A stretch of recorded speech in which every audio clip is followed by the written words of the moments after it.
ধারে যখন আমি যাই এই চপের দোকানটা আমি দেখেছি, বাট কোনোদিন চপ খাইনি, আজকে খেলাম, ভালো কিন্তু বানাই।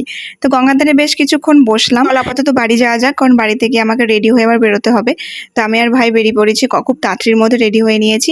আমরা যাচ্ছিলাম মোহন মলে সিনেমা দেখতে, আমাদের 9:45 শো আছে। খুব তাড়াতাড়ির মধ্যে যাচ্ছিলাম। আর দেখতে পাচ্ছ আজকে কিন্তু রাস্তায় ভীষণ ভিড়, কারণ বিসর্জনের জন্য কিছু কিছু ঠাকুর এখনো বাকি রয়েছে। তাও রাস্তায় বেরিয়ে আমরা বেকুব হয়ে গেছি, ভেবেছিলাম আমরা একটু তাড়াতাড়ি পৌঁছাবো। তো চলো আপাতত কোনো মতে আমরা মোহন মলে এসে পৌঁছাই।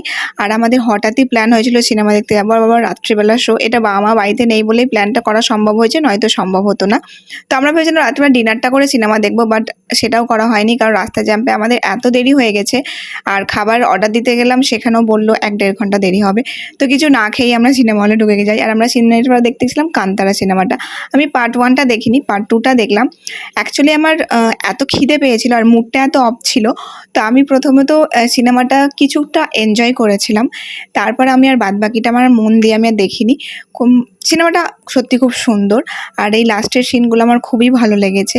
মাঝখানে আমার খুব ঘুম পাচ্ছিলো বলে আমি একটুখানি ঘুমিয়েও গেছিলাম, কারণ রাত্রিবেলা আমার প্রথম এক্সপিরিয়েন্স। আমি কোনোদিনও সিনেমা এরকমভাবে রাত্রিবেলায় দেখিনি, এই প্রথমবার দেখতে যাচ্ছি, তাও আবার রাত্রিবেলায়।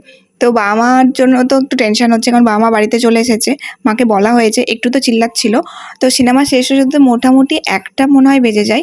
তারপর আমরা বেরিয়ে কিছু খাবো, সে দোকান যদি খোলা থাকে তো আমাদের ভাগ্যে খাবার জুটবে, নয়তো জানি না বাড়িতে গিয়ে খাবো। তো চলো আপাতত বেরানো যাক। এখন আমার মানে এত ভালোও লাগছিল বেরিয়ে, কিন্তু খুব খিদেও পেয়েছিল। তো একটা দোকান খোলা ছিল, সেখানে আমরা সবাই মিলে এগরোল অর্ডার দিলাম। আর আমার মুডটা দেখতে পাচ্ছ, আমার যখন খিদে পাই না, তখন আমার কিছু ভালো লাগে না, মানে যতক্ষণ আমি খাবারটা না খাই ততক্ষণ আমার বিরক্ত লাগে। তো হাতে এগরোলটা পেয়ে আমি ভীষণ শান্তি পেয়েছিলাম। আমি আর রুই খেয়ে নিলাম এগরোলটা। ভাই দিদি রন্টুদা খায়নি, ওরা বাড়ি থেকে খাবে। তো চলো এখন অনেক রাত্রিবেলা, আমরা এখন বাড়ি যাচ্ছি। আমার বেশ ভালো লাগছে, কারণ রাস্তাঘাট ফাঁকা। তো চলো টাটা।